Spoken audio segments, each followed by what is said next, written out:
Welcome back to the Gwell Grounding Hour. Today, we're exploring anxiety, what it is, how it shows up, and how you can begin to work with it instead of against it. To start, anxiety, it isn't just a feeling of panic or fear. Sometimes it could be a tight jaw, a knot in your stomach before bed, constantly racing thoughts that keep you up at night, or the feeling that you can't fully rest even if you're exhausted. Anxiety is definitely just a built-in part of being human. It's your body's alarm trying to protect you. During this session, we'll look at what's happening inside of your body when you experience anxiety, why energy can build up and feel stuck, how movement and breath can help to release stored energy, and how food, connection, and community can all help to restore balance. If you're feeling tight or anxious this week, before we dive in, I invite you to take a deep breath in, release your shoulders, and take a deep breath out.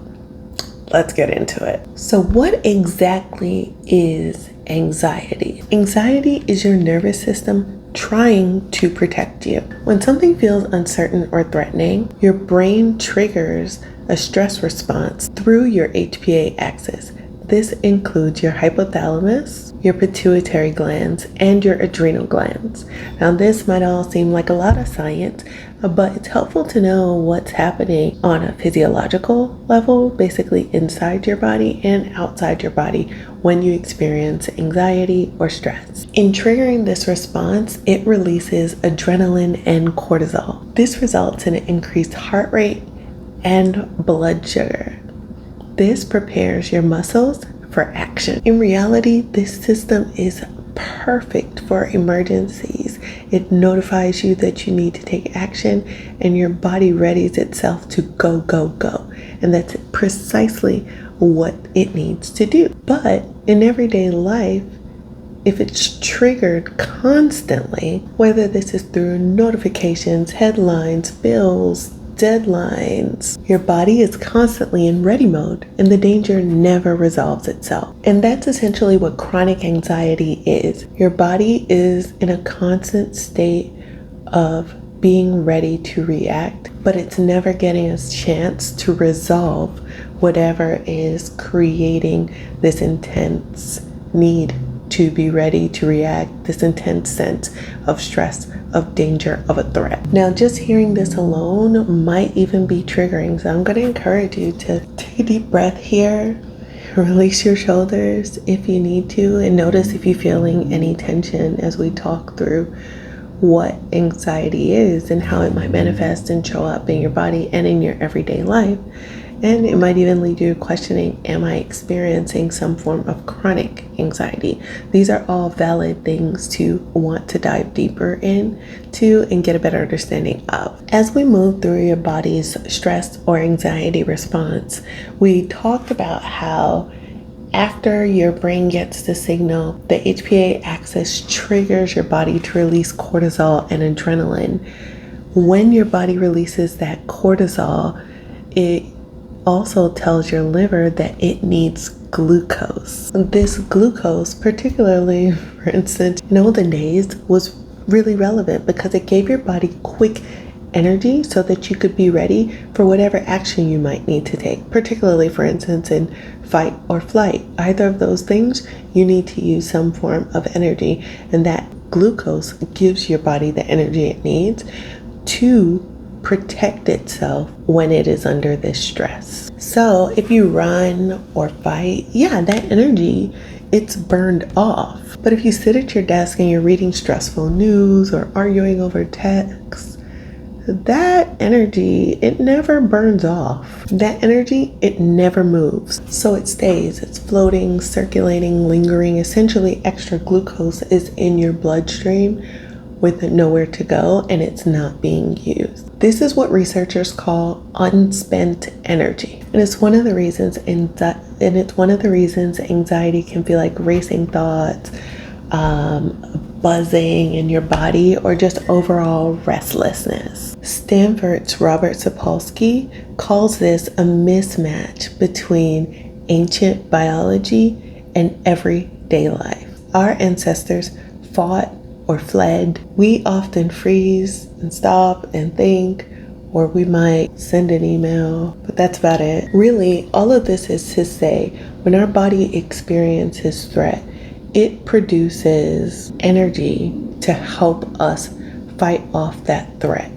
However, if we don't use that energy, it just stays there. If you don't actually use that glucose, so let's say for instance the stressor is mental or emotional. Basically, if the stressor is not physical and it doesn't require your body to burn off that excess glucose, over time this leads to higher baseline blood sugar and insulin resistance. It can also lead to muscle tension and nervous system overactivation. Lastly, if you're feeling like you have agitation, restlessness, anxiety, or fatigue, this can be the result of that, because essentially it is persistent energy without release, and it's just humming in your body. What I'd like for you to understand and get out of this is that when that energy is there, it is just literally there, and that the key is to let this energy flow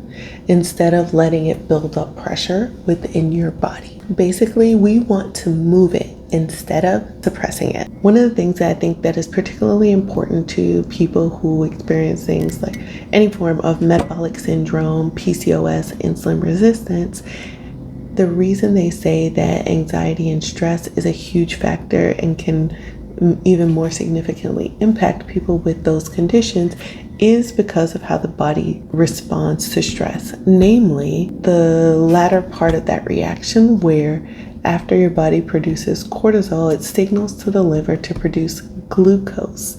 When your body produces this excess glucose, looking for a way to expend that energy, if you do not spend that energy, it can further contribute to insulin resistance, which is not helpful to people who experience PCOS or any other metabolic syndrome. So movement is a key factor here in helping your body to process that excess glucose and helping you to better manage your sugar levels. Let's pause here for a short reset. We're going to use this as a way to let your body complete part of the stress cycle. You won't need any form of equipment or anything like that. We're just going to focus on you, your body, and your own awareness. For the purposes of this exercise, when we're doing deep breathing exercises, you can certainly close your eyes if you're in a space where it's safe to do so. Otherwise, for the other parts, it may be helpful to keep them open, but the choice is totally up to you. So to start, we're going to close our eyes and take a deep breath in.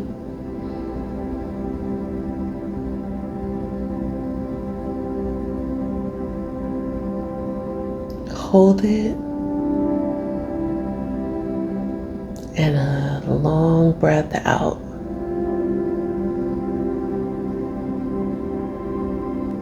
Here we're going to use each breath to gather whatever energy we've been holding on to. Let's do it one more time. And then when we release that breath, we're going to be releasing part of whatever is being held. Let's do it one more time. Deep breath in.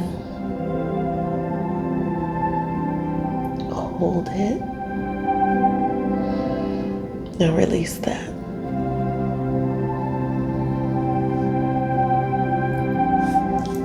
It's time to loosen up a bit and get this energy moving. We're going to start with loosening our wrists. Gently shake your hands, letting the movement travel from your shoulders to your wrists. There's no science to this. You don't have to do it a specific way. I'm literally looking at my hands saying, go, get out of me, all this pent up energy, whatever it is, just shake it out, whatever feels good and right to you. If you are not able to move your hands in this way, some other things you can do is clench your fist. You can also flutter your fingers. And it really doesn't necessarily matter which motion you choose. You can even blink your eyes. Clearly, that's not my strength, but you can blink your eyes. You can turn your head from side to side, up and down. The key is just to engage in some form of awareness and motion. All right, so our next motion is going to be heel raises. I'm going to invite you to stand. I'm not going to stand because I've got nowhere to stand to show this to you, but I'll put something on the screen to show you what it looks like and demonstrate here. But you'll essentially be raising your heels off the ground and back down onto the ground again. Lift your heels slightly and inhale, then release them and exhale. And you can also do this sitting. So I'm actually doing this as I'm speaking to you, where I'm raising my heels and lowering them, raising my heels and lowering. Whether you're seated or standing, as you lower your heels, press your heels into the floor, into the ground, and imagine that energy just pushing downward. Alternatively, if this heel raise is a challenge for you, something else you could do would be shoulder raises. So similarly, you'll raise and lower, raise and lower. I particularly like having my hands, my elbows resting, because you can get a similar sensation by pushing them into the table. And you can feel yourself pushing that energy out. You can also try this with your palms, whether you're putting them together and pushing together and peeling apart.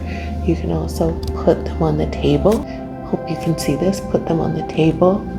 Raise, lower, and push. Raise, lower, and push.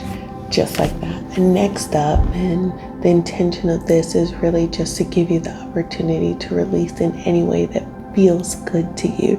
So this is going to be a freestyle. Here, I want to encourage you to let loose, move however feels natural to you. You might completely be dancing, doing your favorite moves. You might twist your head. You might look up and down. And I'm not going to do this to you, but you can totally do something. It doesn't just have to be movement of your body. You can also release sound if that feels good to you.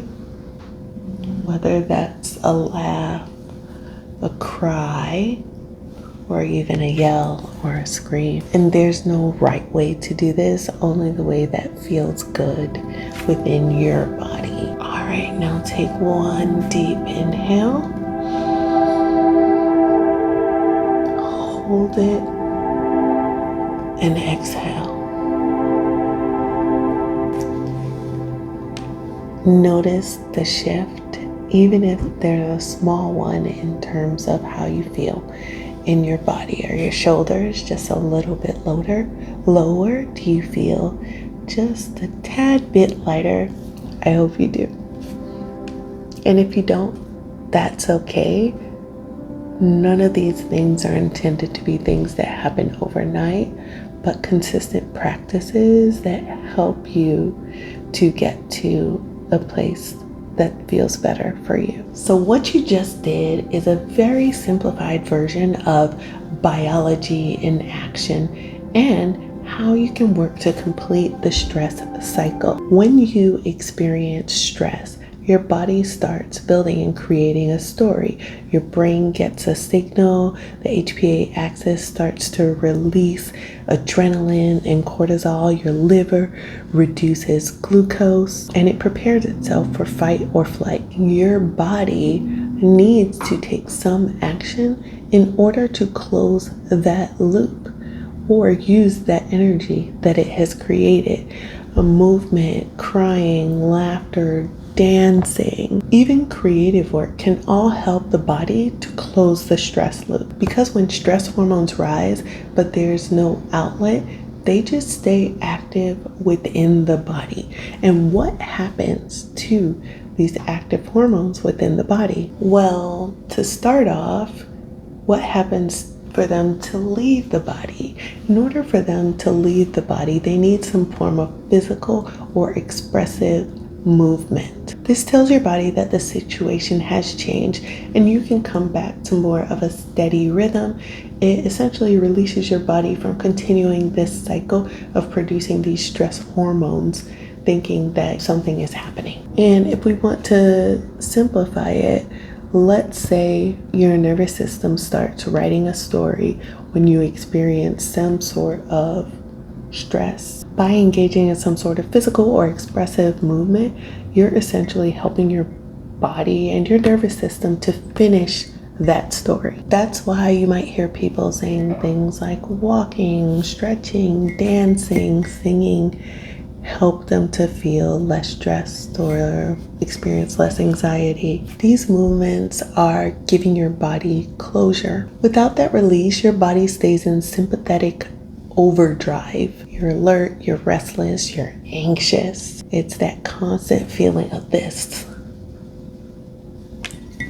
This is what researchers mean by an incomplete stress response or stress cycle interruption. So what happens when the stress cycle doesn't complete? Cortisol and glucose levels remain elevated longer than intended. Your heart rate and breathing remain slightly elevated, which is essentially like maintaining low level vigilance. You're on edge. The vagus nerve, which calms the body, doesn't re-engage effectively, and the body remains in sympathetic dominance. What the heck does that mean? Basically, it's a state associated with anxiety, irritability, and fatigue. Again, you're on edge. This is commonly generalized under the broad term of energy stagnation. When this stress loop doesn't close, people experience what feels like energy stagnation, and this can be tension, racing thoughts, tightness, or even restlessness without any clear cause. So just to be clear, the stress loop is not a metaphor.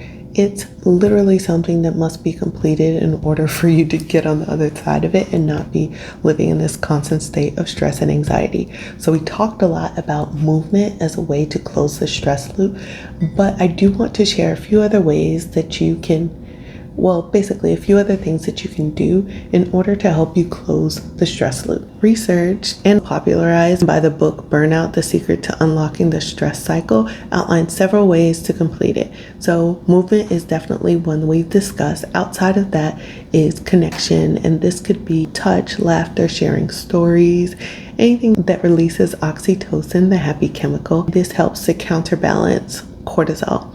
Also breathing, and here you want to focus on slow, deep, rhythmic breathing. This helps to re-engage the parasympathetic nervous system.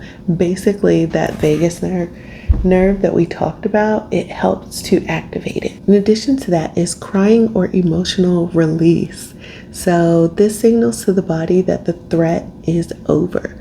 You can also do things like creative expression, whether it's singing, writing, drawing, dancing. These can help you to process emotional energy.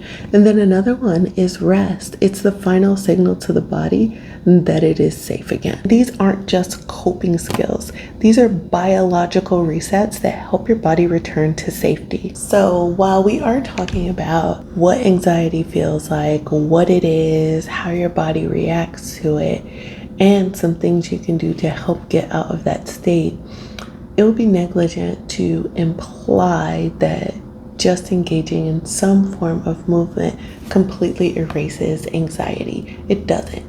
Movement does not completely erase anxiety and depression, but it can change how your body experiences them. Harvard research shows regular activity reduces anxiety risk by 25 to 30%. Harvard research shows that regular movement can reduce anxiety risk by 25 to 30% and depression risk by 45%. Even 10 minutes of walking helps to boost serotonin and dopamine, resulting in improved mood and focus.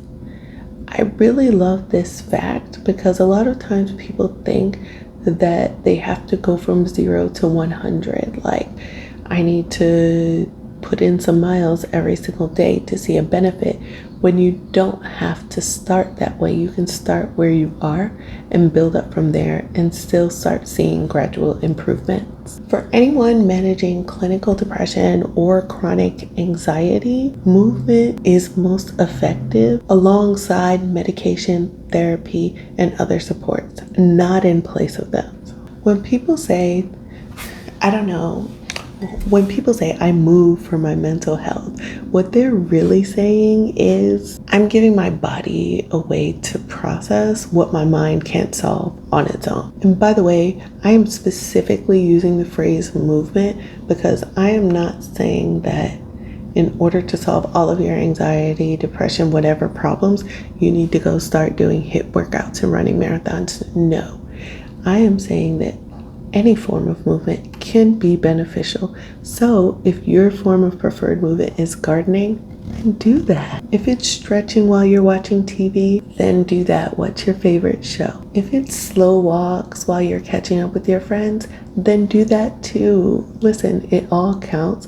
The point is just to engage in the action. So the next time you're feeling anxious or stressed, you've got a lot going on, one, take a second for yourself and take a deep breath and remind yourself that movement is one way to help your body start to feel safe again.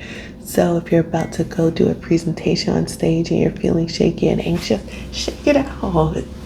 Shake it out a little bit. Have you ever seen people do that? That is the reason why. It literally helps your body know that we're good. We got this. And you can keep going. Now that we've talked about what anxiety is, how it shows up, what happens in your body when you experience it, and some things that you can do to better support you when you experience stress and anxiety, because you will, let's walk through a guided journaling session that would help that. Let's go through our guided journaling session to help you reflect on how this shows up specifically for you and some things you can do that work for you to help engage in more movement and help you spend some of this unspent energy. Basically, help you to complete the stress cycle. Let's get into it. Just as a reminder, our journaling sessions, we leave 3 minutes for you to reflect and answer each question. You can write it down or say it out loud. If you don't need the full time, feel free to skip ahead, but we always leave 3 minutes. Otherwise, let's dive in. What does anxiety feel like in your body?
When does anxiety tend to show up the most?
What helps your body to feel steadier? Breath, movement, connection, or rest?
What's one small thing you can practice this week to help your body complete the stress cycle?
Now that we've gotten through that journaling session, I hope it's giving you the opportunity to reflect on what are some of the main things in your life that may be triggering that stress or anxiety, and what are some ways in which you can engage in movement to help use up some of that unspent energy. And again, the key here is really just more awareness of what is happening in your body and how you can start to take small actions to address it. Anxiety, as it shows up in our body, is literally our body asking for care. It is ringing the alarm for us that there is something that it believes is a stressor or threat and that we should take action to address it. It is energy that needs to go somewhere, not that needs to be eliminated. We can't get rid of some of these things, but we do need to do something with the energy that they create in our bodies. Through breath, food, movement, and community, we learn to meet that energy. We learn to meet that energy instead of resisting it. Thank you for grounding with me today. If you're a Bloom Plus member, don't forget to log onto our site where you can download the session worksheet and the next steps guide. As always, thank you for joining us today. I'll see you in the next session. And until then, keep coming back.